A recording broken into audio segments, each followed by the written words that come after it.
saluons partout où vous nous suivez. Merci, merci du soutien. Merci de vos messages. Merci de votre intervention lorsque nous avons reçu pour vous la semaine passée Blanchine Mazanga, cette dame qui a plusieurs casquettes, qui nous a interpellé l'ensemble du peuple congolais et surtout les décideurs à vouloir privilégier la gestion de la RDC comme une entreprise. Lorsqu'on a son entreprise, on souhaite le meilleur pour son entreprise. On souhaite que l'on puisse atteindre les objectifs assignés à l'entreprise en partant des compétences, en partant des définitions des objectivités par rapport à l'atteinte et à la réussite de tout ce que projette l'entreprise. Et ce soir, nous revenons avec un nouveau numéro, avec une nouvelle participante avec qui nous allons échanger dans ce magazine. Nous allons plus parler du chef de l'État, de ses actions, de sa vision pour la République démocratique du Congo. Et là, je cite son Excellence Félix Antoine Tshisekedi Tshilombo, dont j'accueille sur son plateau, dont j'accueille sur mon plateau la porte-parole adjointe du chef de l'État, Tina Salama, que je m'en vais saluer. Tina Salama, nous vous saluons. Bonjour, M. Katende. Tina Salama, vous êtes la porte-parole adjointe du chef de l'État. Ce soir, nous allons parler de la vision du chef de l'État. Plus de 7 mois à la tête officiellement de la République démocratique du Congo. Vous êtes maire. À très bientôt, c'est la rentrée scolaire. C'est la grande question que nous commençons. Le président de la République a promis l'effectivité de la gratuité par rapport à la scolarité. Où nous en sommes? Voilà, encore une fois, merci de m'inviter à nouveau ici chez vous. Ce n'est pas la première fois. Je pense que par le passé, nous avions eu affaire à réaliser certaines émissions ensemble. J'étais venue dans un autre cadre, certes, en tant que femme, dans les médias. Je vous donnais plutôt mon expérience dans ce milieu-là. Et donc, je reviens avec une autre casquette pour parole adjointe du chef. C'est pour cela que Deadline aussi vous félicite. Merci. Merci de penser à moi dans cette émission Deadline. Donc voilà, vous posez une question très intéressante, très importante pour les pères, les mères des familles, les parents qui nous harcelaient, on va dire, un tout petit peu, qui nous posaient cette question. Elle revenait en tout cas régulièrement. Le chef de l'État a fait cette promesse non seulement durant toute sa campagne, mais surtout en Namibie, je pense, quand il avait été en visite dans ce pays-là. Il a dit officiellement, nous allons faire de notre mieux pour rendre l'enseignement gratuit sur toute l'étendue du territoire. Où est-ce que nous en sommes? Eh bien, j'ai le plaisir en tout cas de vous dire qu'il y a eu des commissions qui ont travaillé dessus. Il y a à peine 1 ou 2 mois, ils ont commencé. Et puis il y a des tables rondes, des assises avec le ministère de l'EPSP, avec des partenaires locaux, internationaux, avec le ministère du budget. N'oubliez pas que les finances ont un rôle important à jouer pour la gratuité. Alors, de ce que l'on a appris, c'est que par mois, par exemple, pour les écoles publiques, parce que je tiens à préciser ici que c'est uniquement pour les écoles publiques et on va commencer petit à petit. Et cette fois-là, on a d'abord visé ou ciblé l'école primaire pour les écoles publiques. Alors, mensuellement, ça arrivait pratiquement à 28 millions de dollars, plus ou moins, on va dire. Ça peut être plus ou moins, mais en tout cas dans les 28 millions de dollars. Et donc, le président s'est dit, eh bien, c'est possible alors. On peut le faire rapidement. Et donc, on a appris, en tout cas, de cette commission qui a fini pratiquement ses travaux, que cela va être possible dès la rentrée scolaire. On aura la gratuité pour les écoles publiques, écoles primaires. Donc ça va se faire, ça va être effectif. Et pour d'autres détails, j'aimerais qu'on puisse attendre la fin de la 2e table ronde qui est en train de se tenir en ce moment. Et le ministre de l'EPSP va faire un point de presse, vous en saurez davantage, vous êtes journaliste. Donc il va donner tous les détails quant à sa faisabilité. Mais seulement, une très bonne nouvelle, pour moi en tout cas, et pour tous les Congolais, je pense que c'est un grand pas. Parce que par le passé, on a essayé de faire ça, ça n'a jamais fonctionné. Et cette fois-là, on a... En tout cas, comme je l'ai dit, moi sur mon compte Twitter, j'ai ce plaisir-là. C'est vraiment un plaisir de l'annoncer, d'annoncer une si bonne nouvelle aux Congolais. Ça va se faire. Une question, une crainte provenant de la population. Le gouvernement n'est pas encore formé. Où le président de la République puise sa marge de manœuvre pour pouvoir faire une promesse. Quelles sont les garanties C'est ce qui inquiète un peu, vu les indicateurs qu'on ne va pas se cacher. Ça ne devrait pas inquiéter. Ça ne devrait pas inquiéter. C'est lui, le chef de l'État. Si le chef de l'État vous fait une promesse, bah, écoute, il n'y a pas plus grand que le chef de l'État dans un pays, dans une nation. S'il vous dit, je tiens à ce qu'il y ait cette gratuité-là, eh ben, il va tenir sa promesse. Et on est en train de voir que nous allons par là. Nous allons vers la réalisation, la matérialisation de cette promesse. Donc les gens n'ont pas à avoir peur. Et c'est lui-même qui a tenu à ce que cela soit effectif dès cette rentrée. Parce que c'est vrai qu'il y avait des indicateurs assez alarmants. On disait non, on attend peut-être la rentrée prochaine, on n'aura peut-être plus des moyens, les partenaires seront plus à même de nous aider, ils seront peut-être plus sûrs, plus rassurés hein, de la manière dont nous aurons dirigé ce pays-là. Il a dit non, c'est une promesse que j'ai faite aux Congolais et c'est une promesse qui aura un grand impact parce que quand on donne l'éducation, eh ben, on donne tout. Et c'est pour ça qu'il y tient personnellement et ça va se faire. Donc attendons les points de presse du ministre de l'enseignement de l'EPSP. On en saura davantage sur sa faisabilité, sur le budget, parce que c'est une grosse réunion qui a eu lieu, hein, notamment avec les ministres des budgets et des finances. Et voilà, ça va se faire. Et les craintes, s'il y en a, on va voir après comment ça se passe et puis on reviendra peut-être ici pour expliquer d'autres choses. Vous l'avez si bien dit, budget, j'épingle ces mots parce que la manifestation de la volonté du chef de l'État se traduit par un budget. Est-ce que dans l'avenir, nous verrons la part consacrée à la gratuité de l'enseignement effectif dans un budget? Comme vous l'avez dit, nous n'allons pas trop insister, nous attendons l'allocution du ministre de tutelle concernant l'enseignement et les acquis de la table ronde sur l'enseignement. Allons-y maintenant vers les eaux profondes. C'est vrai, il y a une coalition FCC Cash qui existe, chose qui n'était pas faisable hier, mais aujourd'hui, pour raison de paix, d'unité, le président de la République a tendu la main à tous les courants politiques afin de rechercher la cohésion nationale. Quelle est la vision du chef de l'État, Félix Tshisekedi, par rapport aux membres du gouvernement, ces personnes, ces hommes et ces femmes qui vont composer le futur gouvernement de Sylvestre Ilunga-Ilukamba, Premier ministre, parce qu'il y a un feuilleton, on a chaque côté, que ce soit le FCC, le CACH, ont remis leur liste, le président a fait des suggestions qu'il n'y avait pas de femmes, assez de femmes, qu'il n'y avait pas assez de jeunes. Mais maintenant, la question concrète, quelle est la vision du chef de l'État par rapport à ce gouvernement? Je pense que la question devrait être posée autrement. Le chef de l'État, il a une vision, c'est connu. C'est connu dans son programme, je veux dire, hein, sur son quinquennat et tout ça, ses axes prioritaires et tout. Voilà. Donc plutôt... Comment ces membres du gouvernement, comment ce gouvernement qui sera investi d'ici là va mettre en application la vision, le programme du chef de l'État. Il y a des promesses électorales et comment ces membres du gouvernement qui sera investi vont pouvoir appliquer cela, mettre cela en pratique pour les biens de la population. Je pense que c'est cela qu'on devrait poser comme question. Et moi je me dis, vous avez parlé de la coalition, des différentes plateformes, partis politiques. Quand on est homme d'État, quand l'on devient un homme d'État, on n'a plus des partis politiques, on n'appartient plus à une plateforme électorale et tout ceci. On appartient à la nation, on vient pour faire évoluer les choses, pour améliorer les conditions de vie de la population. Donc si dans ce gouvernement, il y a des gens qui vont être là à se dire « Eh ben moi, j'appartiens à telle plateforme électorale, hein, déjà que voilà, ou tel parti politique », je pense qu'ils n'auront pas leur place là. Le chef de l'État était clair, et c'est même pour cela que le Premier ministre, quand il a... annoncer que les premières discussions avançaient, il y a eu, je ne sais pas, une liste que vous avez vue sûrement qui circulait avec des critères, notamment sur l'éthique et puis sur d'autres critères et tout ça. Donc ça veut dire qu'il est très...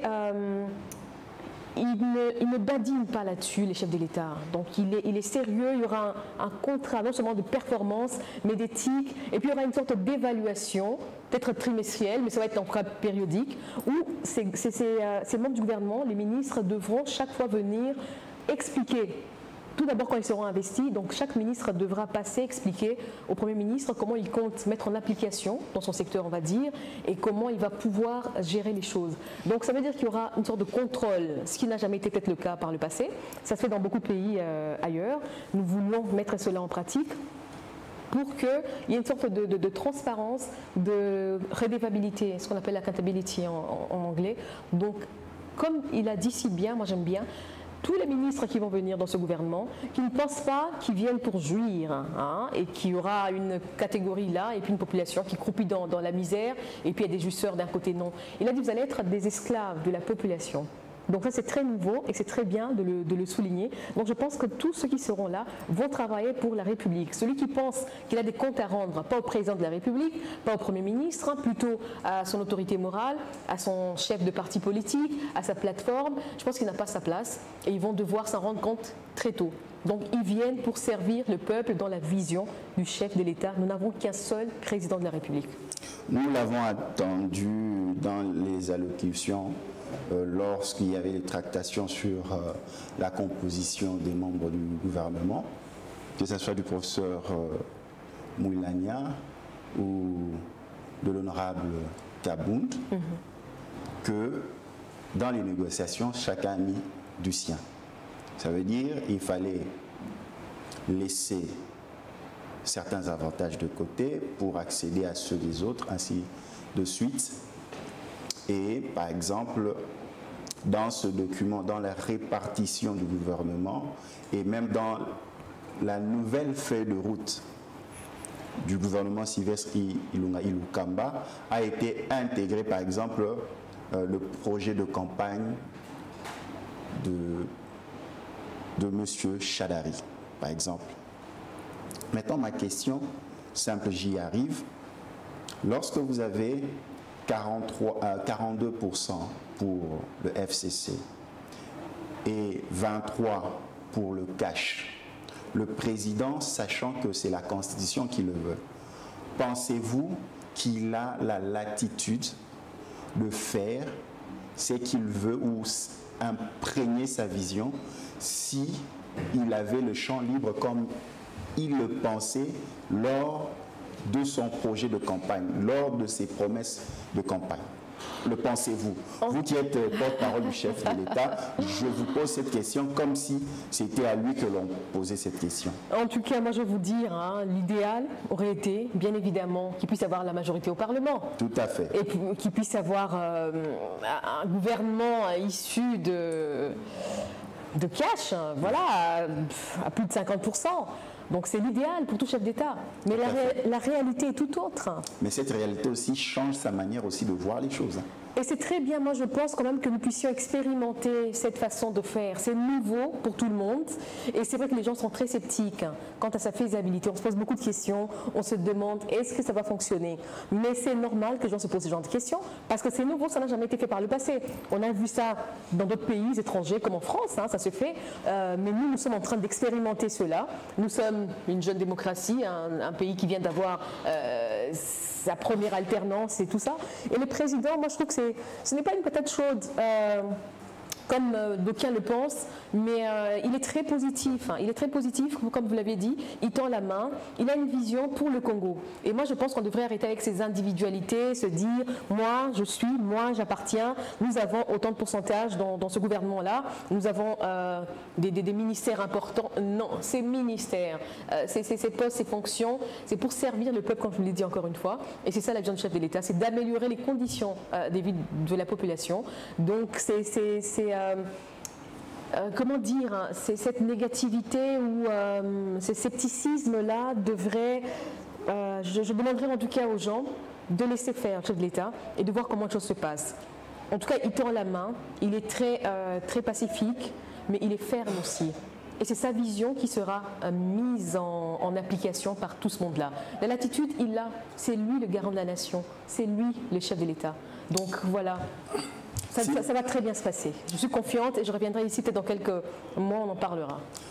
Si vous nous prenez de cours, partout où vous nous suivez, indépendamment de l'heure et de la zone ou du parti du monde où vous vous retrouvez, nous recevons pour vous la porte-parole adjointe du chef de l'État, Tina Salama, avec elle nous sommes en train parler, d'analyser sur la vision du chef de l'État 7 mois après son investiture à la tête de la République démocratique du Congo. Tina Salama, nous arrivons aux 100 jours du chef de l'État. Il fallait qu'on le pose aussi cette question. C'est vrai, les 100 jours du chef de l'État ne se limitaient pas qu'aux infrastructures. Il y avait aussi certaines promesses, certaines actions qui devaient être menées. Par exemple, la remise en liberté pour tous ces politiques par rapport à leur opinion ont été soit en prison ou exilés. L'effectivité, ils sont là, les légendaires, Diomi Dongala, vous avez le retour de Katumbi, ainsi de suite. Nous avons remarqué que le président de la République a une certaine maîtrise dans l'exécution des promesses qui ne sont pas chiffrées, qui sont à la limite qualitatives. Mais lorsque nous arrivons à des promesses chiffrées comme les sautes-moutons, ainsi de suite, nous savons ça traîne. Qu'est-ce qui se passe? Qu'est-ce qui se passe? Par exemple, la dernière fois, nous l'avons vu lui-même faire la ronde dans des sites là où devait se faire le saute-mouton et nous avons remarqué que les travaux ont commencé effectivement quand il est descendu. On peut se dire que le président faisait des promesses sans avoir tous les éléments en main? Je me pose cette question et je pourrais vous la poser. Pourquoi est-ce qu'on s'attarde sur la petite faille ou ce qui semble n'est pas démarré facilement et tout ce qui fonctionne bien, on fait semblant de pas voir. Je vous ai aidé, j'ai parlé des cas Diomi, ainsi de suite. Et je vais y revenir, si vous permettez, je voudrais bien y revenir sur ces belles réalisations. Tout le monde voit les sauts de moutons. Les programmes ambitieux des 100 jours que les présidents ont lancés ne concernent pas que les sauts de moutons. Les sauts de moutons ne représentent même pas 10% de ce que les chefs de l'État a promis à la population et qu'il est en train de mettre en pratique. La réhabilitation des écoles, par exemple, au camp. Alors, sur 138 écoles qui étaient sélectionnées dans ce programme-là, je peux vous assurer, sans me tromper, que 80 ou 90 ont été réhabilités et finis. Il y en a d'autres qui sont en phase, en processus, qui sont en cours, on va dire, et il a demandé, ça c'est sur l'ensemble du territoire national, il a demandé à ceux qui sont en train de s'occuper de cela de tout mettre en œuvre, de tout faire en sorte que cela soit prêt d'ici à la rentrée scolaire. Donc ça c'est pour les écoles, 138 qui avaient été ciblées, 90 finis. $400 pour l'unitaire, mais l'effectivité c'est 20 000 francs. On continue sur les routes. On nous a présenté, nous avons une commission cabinet, une commission qui s'occupe du suivi de ces travaux-là. Ils nous ont fait une projection, ils ont un tout petit peu expliqué où est-ce qu'ils en étaient, tout ça. Ils vont même sur le terrain, sur place, ils sont allés dans le Maniema, dans le Bas-Congo, un peu partout là où ces travaux sont lancés. Et vous serez surpris, vous savez que moi j'ai pratiquement les larmes aux yeux quand j'ai vu ce qui se passait dans l'arrière-pays. Il y avait des endroits ou pour quitter votre village ou votre territoire pour aller dans un autre coin, il vous fallait peut-être 5 jours.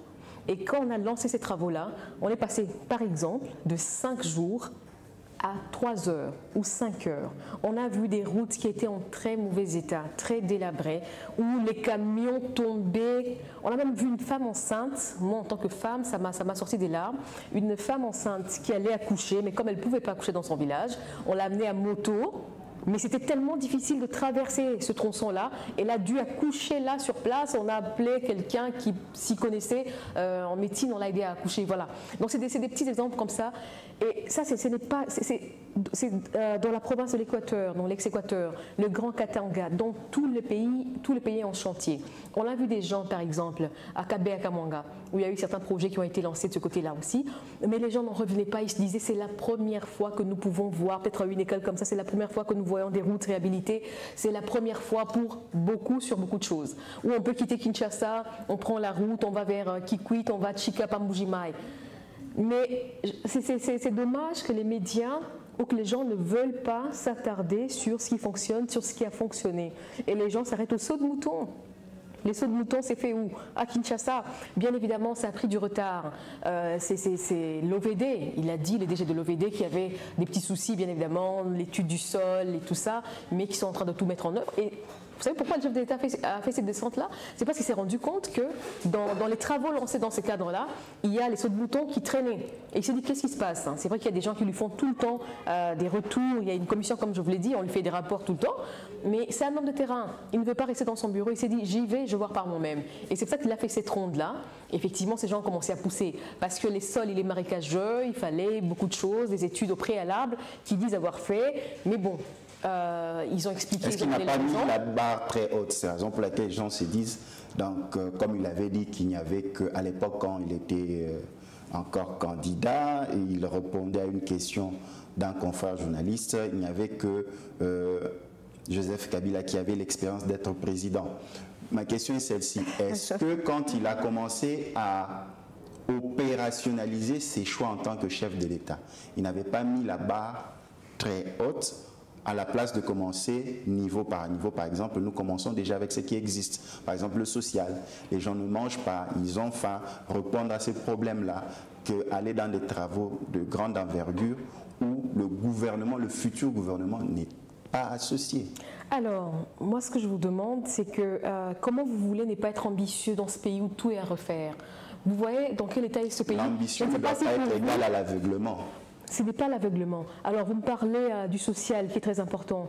Comment vous voulez manger, vous, si vous êtes malade, si vous ne savez pas aller dans un centre hospitalier ou faire soigner? Comment vous allez avoir l'appétit quand vous avez une malaria qui vous terrasse? Déjà, il faut manger pour prendre les produits pharmaceutiques. Hein. Ben voilà, pour manger alors, il faut des routes, des dessertes agricoles. Comment vous pouvez m'expliquer que les maïs, des tonnes de maïs pourrissent dans un coin et qu'un autre coin du pays soit obligé d'en exporter? Il n'y a pas longtemps, il y a cela plus de 9 mois, vous disiez aussi que Baliar Anzelate. Mais c'est par justement les Anzela Walande Bablo Kolekat. C'est à Beni par exemple, ou Goma, c'est un grenier, vous avez la nourriture, mais vraiment à profusion, ils ne savent même pas quoi en faire. Et pourquoi est-ce qu'on serait en train d'apporter alors que nous avons tout ce qu'il nous faut? Alors c'est pour ça, ce n'est pas un projet ambitieux, c'est un projet qu'il nous fallait en ce moment précis, parce que le pays était par terre dans beaucoup de domaines. Je vous mets au défi de me dire quel est le secteur qui fonctionnait très bien après autant d'années de gestion du prédécesseur du président de la République. Le peuple est en train de pleurer, de crier, et cela sur tous les plans, santé, éducation, infrastructure, c'est important tout ça. Donc sur le plan de l'éducation, nous avançons timidement mais sûrement.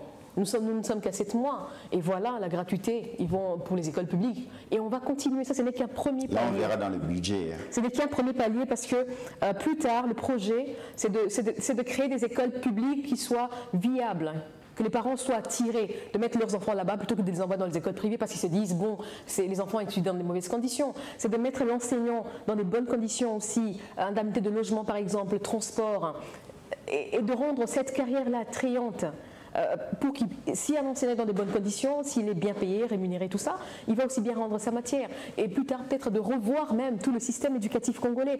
Donc il y a tellement beaucoup de choses à faire et nous commençons petit à petit. Ce n'est pas que nous sommes ambitieux, nous nous disons, nous y allons comme ça, à l'aveuglette, pour impressionner. Nous ne sommes pas dans les populismes. Le chef de l'État n'est pas dans les populismes, il est dans la réalisation de ses promesses et pour le bien-être du peuple congolais. Il y a une certaine analyse dans la société de se dire que si le Congo était une personne accidentée, cette approche de solutionner les problèmes congolais, il serait peut-être décédé. Lorsque quelqu'un est accidenté, le corps médical fera tout pour le stabiliser. Est-ce que, selon vous, vous pensez que l'approche du président de la République va à stabiliser le bien-être du Congolais parce que vous avez trouvé la situation morose, vous avez trouvé des problèmes. Est-ce que vous avez stabilisé ou bien vous avez encore qu'empiré les choses? En quoi est-ce qu'on empirait quand on rend la gratuité effective? En quoi est-ce qu'on empirait quand on réhabilite des écoles, quand on réfectionne des hôpitaux, quand on lance un grand forum qui ne va pas que s'arrêter là sur l'accès au courant électrique, parce que ça c'est aussi un problème. Vous êtes des pédagogues. Vous me posez une question, je suis en train de vous répondre. Je vous donne des faits, mais c'est comme si... Et vous savez, cette attitude-là, pas la vôtre forcément, je la vois. Les gens Ils ont tellement tendu des promesses, on leur a tellement fait miroiter, on leur a tellement dit des choses, vous allez voir comment ça se passait dans ce pays, on va. Ils n'ont rien vu et ils deviennent amers, sceptiques, ils doutent de tout. C'est tout à fait normal. Ils doutent de tout. Mais je vous demande un peu de positivité. Depuis le 31 décembre 2018, ils ne mangeaient pas. 7 mois après, ils continuent à ne pas manger. Vous imaginez qu'ils seront contents encore de cela? 7 mois, c'est minime. Déjà, on a posé les bases. Vous voulez construire un immeuble et vous ne voulez pas faire de fondation. Vous donnez quand même à manger, non, s'il vous plaît. Vous ne voulez pas une fondation, donc vous voulez tout de suite voir un immeuble qui pousse comme ça, mais il va tomber. On commence par les bases, on est en train de monter petit à petit. Le président est en train de voyager, rencontre ses homologues, il rencontre des gens importants, des investisseurs qui vont venir nous aider à redresser ce pays. Voilà. Donc Inga, c'est important. Le président de la BAD est venu, il a fait des promesses sur Inga.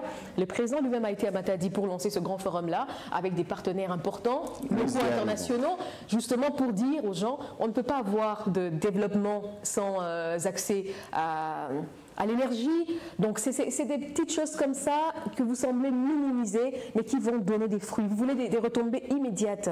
7 mois, c'est beaucoup certes, et il a dit même dans son adresse à la nation, hein, c'est beaucoup, mais c'est aussi peu. Donc on est en train d'y aller petit à petit, et on va y arriver. Mais il faut que nous le fassions ensemble.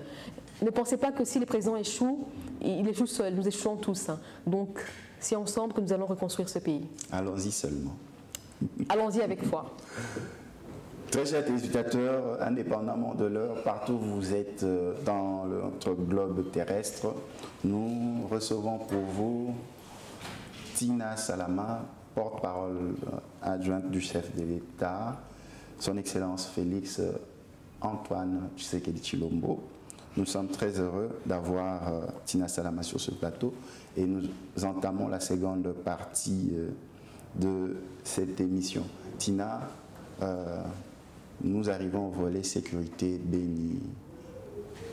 Qu'est-ce qui se passe? Le président est allé même à l'est de la RDC. Qu'est-ce qui se passe?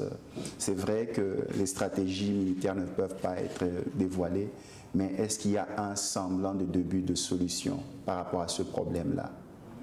Il y a déjà une grande volonté, parce que moi j'ai entendu les présidents dire plusieurs fois dans le pays et ailleurs qu'il ne saurait y avoir de paix sans... tant qu'il n'y a pas de paix, il ne pourrait pas y avoir de développement dans ce pays. Et il a dit qu'il ne dormirait pas tranquille, et il ne dort pas tranquille, tant qu'il n'y aura pas de paix jusque dans les moindres coins de ce pays, dans le moindre village. Je l'ai suivi jusqu'à Djougou, en Ituri. On va revenir sur la situation préoccupante de Béni. On a été jusqu'à Djougou, où on massacrait nos concitoyens, mais comme des bêtes. Il fallait voir comment on coupait les têtes, comment on tuait les gens. Jusqu'à présent même. Non, ça a diminué à Djougou. Si vous avez des journalistes, vous pouvez envoyer votre équipe. C'est déjà beaucoup toujours. Hein. Nous avons été sur place, nous avons vu, il y a eu des réunions avec les composantes impliquées dans le conflit, on va dire, avec les autorités coutumières, hein, locales. Donc toutes les parties concernées étaient invitées. Le chef de l'État les a écoutées, il a compris c'était quoi le problème. Et on a déployé une force militaire importante. Et partout où on passait, on voyait vraiment des militaires, et puis ça s'était tassé. Et le gouverneur prend le relais, le gouverneur Jean Baptiste. Et jusque-là, je ne sais pas si vous entendez encore qu'il y a des massacres à Djougou. Ça commence à se tasser. Et le plus important, ce n'est pas que de mettre fin. Parce que vous savez que la crise en Ituri, c'est une crise qui date. C'est depuis quelques années. Il y a eu déjà le massacre interethnique entre Emma et Lendou. Donc c'est un feu qui couvre, mais le plus important, et ce qu'il pense lui, c'est de l'éteindre. Donc non seulement on trouve des solutions d'immédiate, mais des solutions, comment dire, définitive. Donc nous avons M. Ibanaki du mécanisme de suivi, les coordonnateurs du mécanisme de suivi, qui travaillent avec beaucoup de partenaires de la sous-région notamment pour trouver des solutions, mais vraiment efficaces et durables pour mettre fin à cette crise en Ituri. Alors à Béni, évidemment la crise à Béni elle est préoccupante, mais elle ne date pas d'aujourd'hui. Ce n'est pas avec le président Félix, il a trouvé cette crise-là qu'on n'a pas su maîtriser par le passé. Ça ne veut pas dire que nous n'allons pas la maîtriser. Il tient absolument à y mettre fin. Il a promis, pendant la campagne, il est même passé par là, et c'est quelque chose qui lui tient vraiment à cœur. Et c'est une crise qui est complexe. Personne n'arrive à vous expliquer, mais vraiment dans des termes très simples et clairs, ce qui se passe dans cette partie du pays. Alors, ce que nous savons, c'est que c'est des groupes internes et externes qui sèment la désolation dans cette partie du pays. Et récemment, il y a même eu le Daesh qui a... Voilà, donc ça prend une autre forme un peu plus où le chef d'État parle de terrorisme. Ce n'est pas que lui qui en parle, le Daesh l'a reconnu, l'a revendiqué, voilà, c'était le mot que je cherchais. Et donc, au sommet de la SADC, le chef de l'État s'est rendu compte que ce n'est pas que c'est difficile pour nous-mêmes d'arriver à y mettre fin, mais il a demandé à ses pairs, à ses homologues, aux États membres, on va dire, de la SADC, une solidarité pour renforcer nos FARDC pour mettre fin. Parce que vous savez que ce qui touche la RDC c'est un maillon très important dans la sous-région, dans le continent aussi. Ce qui touche à la RDC pourrait facilement influer ou influencer tout ce qui touche tous les pays voisins. Bon, ils ont compris cela.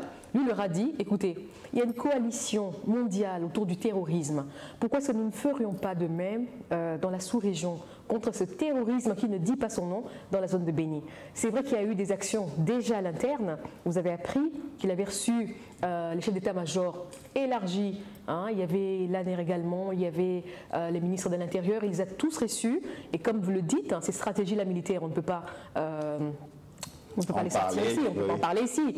Voilà, mais ma question simple... Mais voilà, pardon, pour finir, il a appelé à cette solidarité-là de la sous-région, des membres de la SADC, et dans le communiqué final de la SADC, ses pairs, ses homologues ont reconnu que c'était très important pour eux d'agir, d'intervenir, et ils ont fait tout de suite des promesses. Parce que même la veille du sommet de la SADC, il y a eu des réunions bilatérales, il y a eu la Troïka avec des officiels supérieurs et tout ça, et donc dans le communiqué final, ils ont promis qu'ils passeront par la CIRGL pour trouver des solutions efficaces et définitives pour mettre fin à cette crise qui sévit dans la partie. Tina Salama, tu es parmi les bouches autorisées du chef de l'État.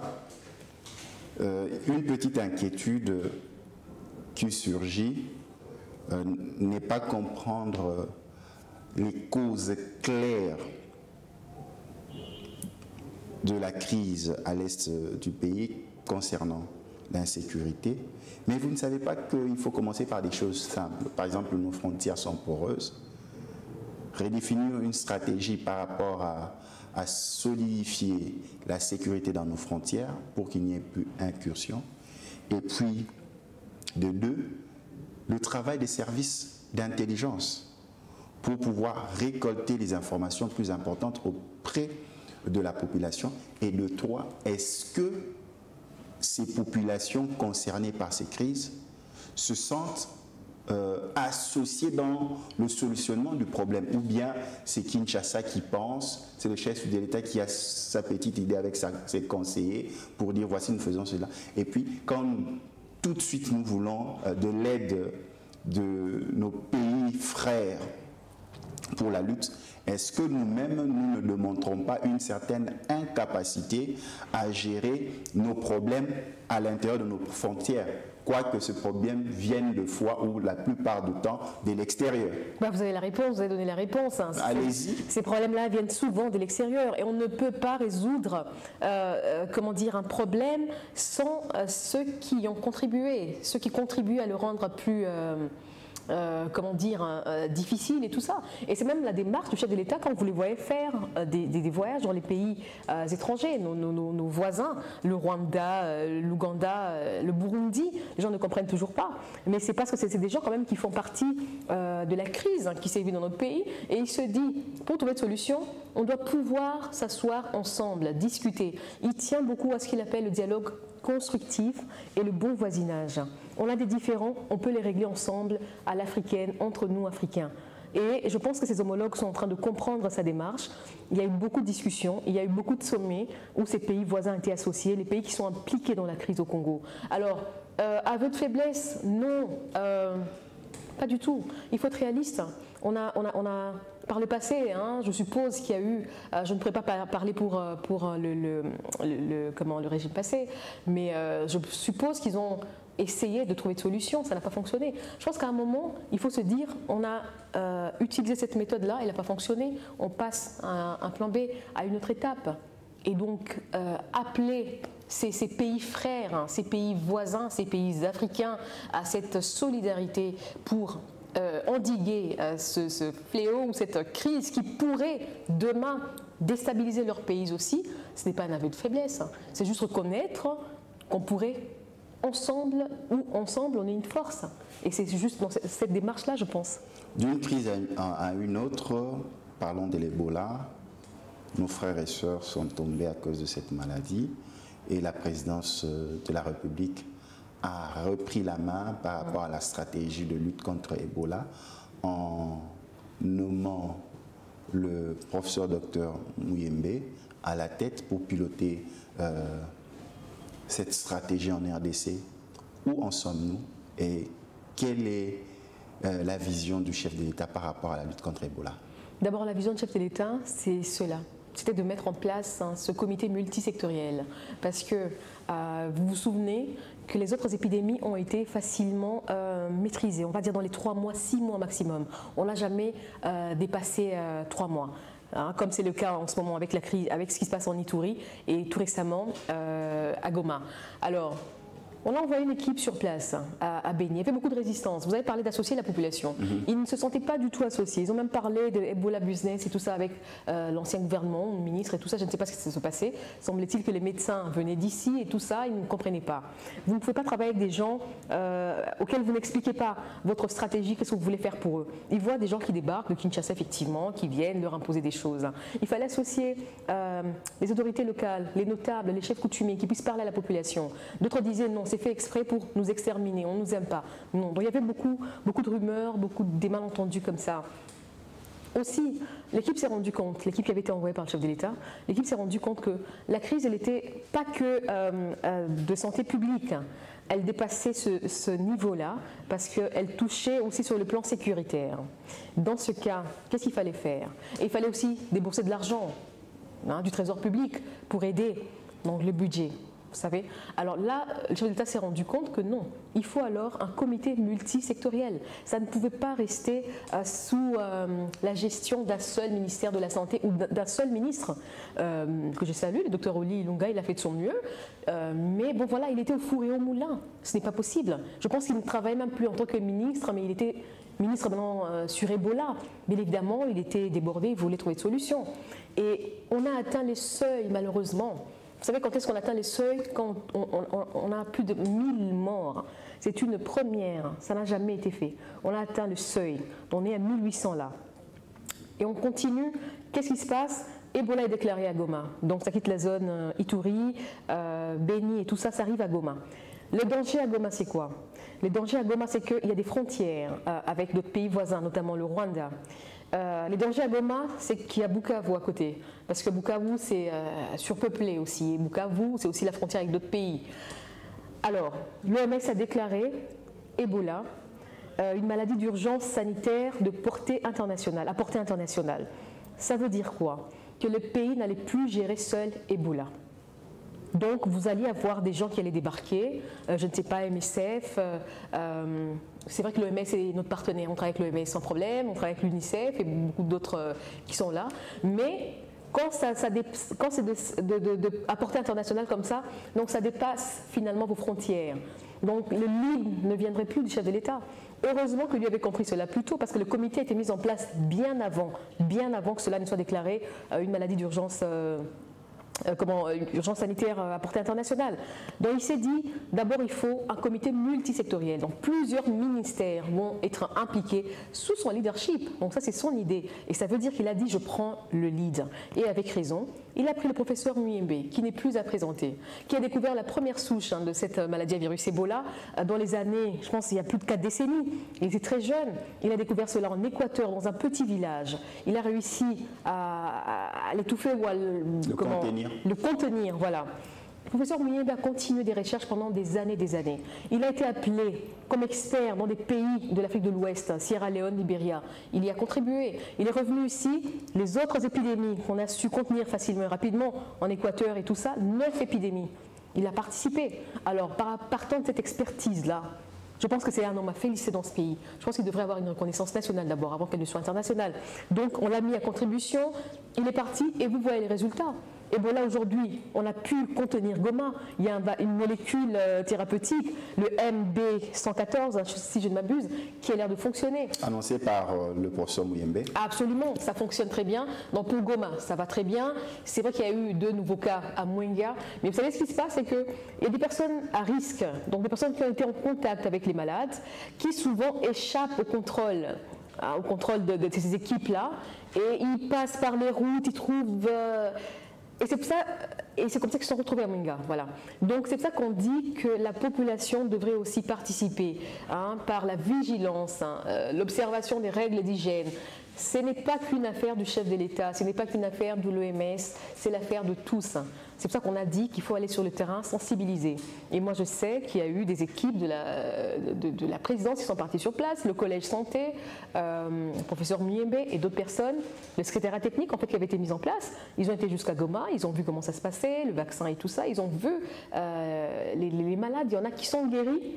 On va même en faire des ambassadeurs. Donc pour dire on peut en guérir, il suffit juste de suivre les règles. Donc Ebola est en train d'être maîtrisé. Et je pense que pour une fois, vous devriez féliciter, parce que je vois assez négatif sur beaucoup de choses. C'est pas vrai. Donc, vous avez entendu que Ebola, nous devons tous participer à la lutte d'Ebola parce que c'est une maladie dangereuse.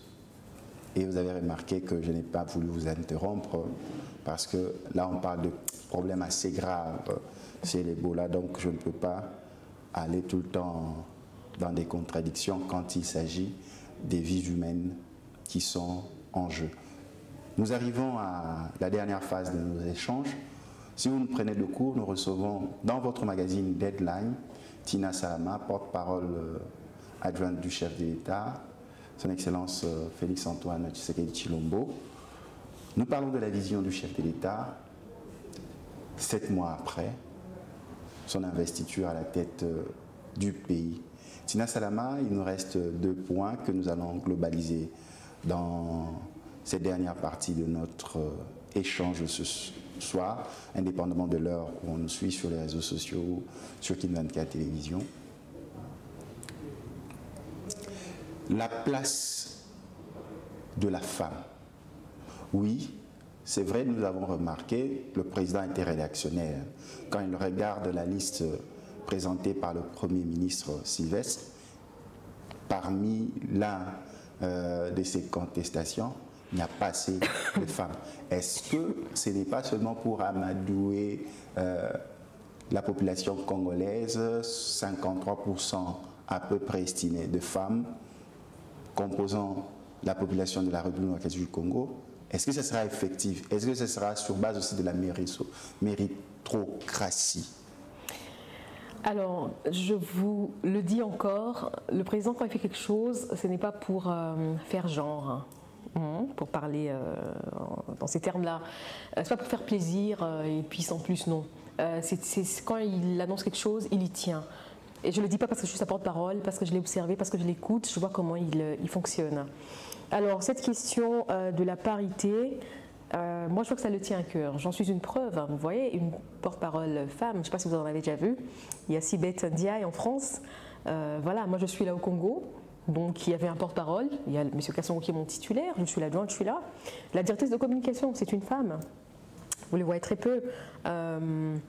Il y a une conseillère qui est chargée des questions sur la jeunesse et violences sexuelles, c'est une femme, bien évidemment. Il y a une directrice de cabinet adjointe qui est une femme. Voilà, donc déjà dans le cabinet, il y a des femmes qui occupent quand même des postes assez importants. On a une conseillère spéciale femme, Madame Kazadi. Là, ce sont des choix, mais est-ce qu'il y a une politique, il a une vision? Alors, par exemple, en termes de vision, quelle est sa vision? Vous-même, vous avez dit que pour le gouvernement, il a posé cette condition-là. Alors, n'oubliez pas que ce n'est pas le président qui propose des noms. Donc, ce n'est pas lui qui dit au FCC, vous me mettez là telle femme, au cash et tout ça. Mais il pose comme critère cette balance, gender balance, donc qui est quand même cet équilibre-là, parce qu'il y tient. C'est vrai qu'il a très peu de marge de manœuvre, mais il a insisté à ce que ces plateformes, ces partis politiques puissent proposer des femmes. Et de 2, nous avons avec lui une rencontre trimestrielle avec des femmes de différents domaines, différents secteurs. Il les a rencontrées la première fois, le 8 mars bien évidemment. On a sélectionné des femmes de la société civile, des femmes politiques, des femmes qui ont quelque chose à porter dans ce pays. Il les écoute, mais une à une. Et il veut travailler même avec quelques-unes. Mais bon, voilà, donc je ne peux pas tout vous dévoiler ici. Et il a demandé à ce que cette rencontre-là soit régulière, où il est seul, c'est le seul homme même, je pense, de ces réunions-là. Et je le vois comment il est. Il y a une campagne qui est lancée par une femme depuis des années, on appelle ça Hifoshi.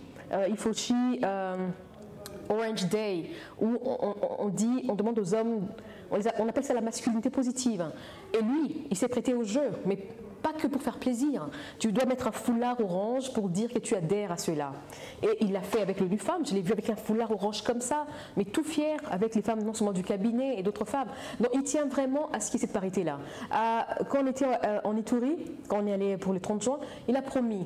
Mais c'est vrai que tout ne dépend pas de lui. Donc il a dit que dans la prochaine législature, on allait demander aux partis politiques, parce que ce sont les partis politiques, pour le Parlement par exemple, vous savez comment ça se passe, ce sont les partis qui proposent des femmes.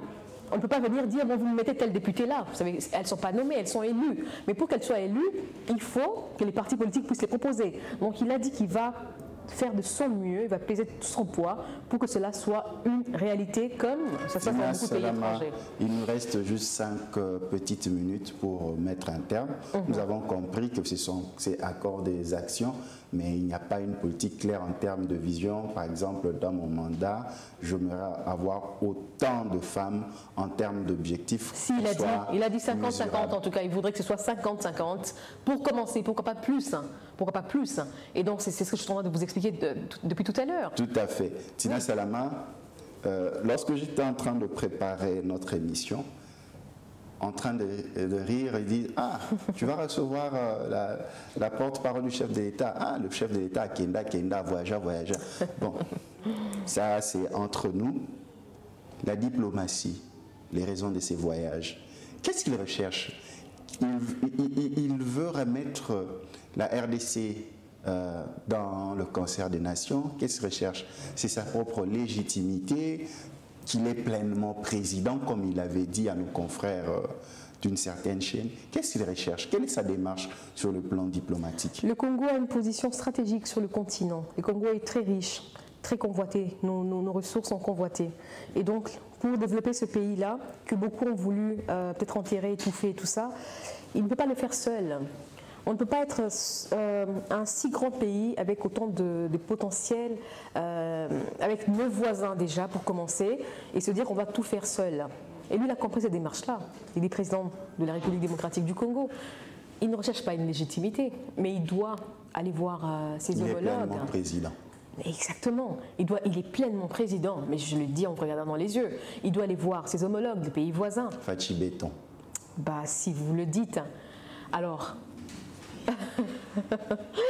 Donc, la diplomatie du président, du chef de l'État, il a dit plusieurs fois dans son discours d'abord d'investiture et au profit du peuple congolais, du Congolais. Donc, c'est une diplomatie de développement. Qu'est-ce que nous en tirerons de tous ces déplacements-là?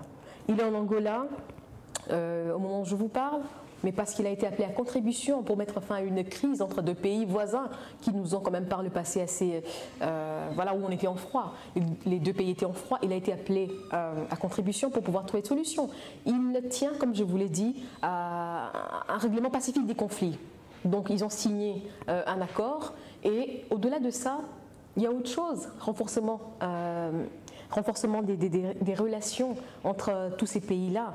On a été à la SADC, il a été salué par tous les chefs d'État qui étaient là, par le sommet d'abord et par le chairperson de la SADC. 39e sommet de la SADC. Absolument, le président namibien, M. Hage, qui est sortant, hein, parce que c'est John Pombe Magufuli qui prend le relais. Il a tenu à saluer d'abord tous les pays, bien évidemment, qui ont eu des élections depuis 2018, où il y avait le dernier sommet. Tous les pays, notamment la RDC, l'Afrique du Sud, les Comores, Malawi, tout ça. Mais dans son discours bilan, il s'est retourné, il a regardé le président de la République, lui a dit, en tout cas, chapeau bas pour ce que vous avez fait, pour que tout se passe bien dans ce pays. Et ce n'est pas que ça. À Abuja, au Nigeria. Moi, je pourrais vous dire ce dans les 2 pays. minutes pour placer aussi le mot de la fin de votre intervention. Je pense que vous reviendrez. Abuja, il a rencontré... On n'a pas vu le temps passer. Donc, c'est dommage qu'on n'ait plus beaucoup de temps, mais sur les voyages, j'aurais... En tout cas, sur chaque déplacement, chaque pays où il a été, je vous aurais expliqué la stratégie derrière et les retombées. On n'a pas beaucoup de temps. Au USA, il a été. Vous avez vu les FMI ici. Ça faisait combien de temps qu'on n'était plus en contact avec... Les questions telles que l'entrepreneuriat jeune, on n'a pas parlé, beaucoup de questions. C'est la raison pour laquelle... À Abuja, il accompagnait toute une forte délégation des jeunes qui ont été pris en charge par la présidence pour participer au TIF, le forum de la Foundation et tout ça, où ils auront des bourses et tout ça. Ils rencontrent des investisseurs, ils leur parlent du Congo, que le Congo a beaucoup à offrir. Et la BAD est très intéressée. Beaucoup de gens commencent à être intéressés. Beaucoup l'étaient, mais n'étaient pas très sûrs de ce pays. Il offre des garanties. Il offre des garanties. Qu'est-ce que nous pouvons retenir de votre participation? Ces gens qui veulent venir, ces organismes. Alors, merci beaucoup de m'avoir invité, de m'avoir reçu sur ce plateau. C'est toujours un plaisir. Ce que je demande à tous ceux qui nous suivent en ce moment, le Congo nous appartient tous. Comme quelqu'un le dit si bien, c'est notre patrimoine commun. Donc ne pensez pas que le président est là avec son mandat, ça ne vous concerne pas, que vous êtes là que pour vous plaindre, non. Soyons ensemble, adhérons à sa vision pour pouvoir améliorer les choses. Donc croyons en ses actions et vous allez voir la différence. Que Dieu puisse aider la République démocratique du Congo à décoller avec le président Félix. Tina Salama, un grand merci. Merci à vous. Merci de nous avoir suivis. Rediffusion sur Kin 24 si vous avez manqué, c'est dimanche à 22h30, le jeudi à 14h juste. Et suivez-nous sur toutes nos plateformes internet. Que Dieu vous bénisse. À la prochaine.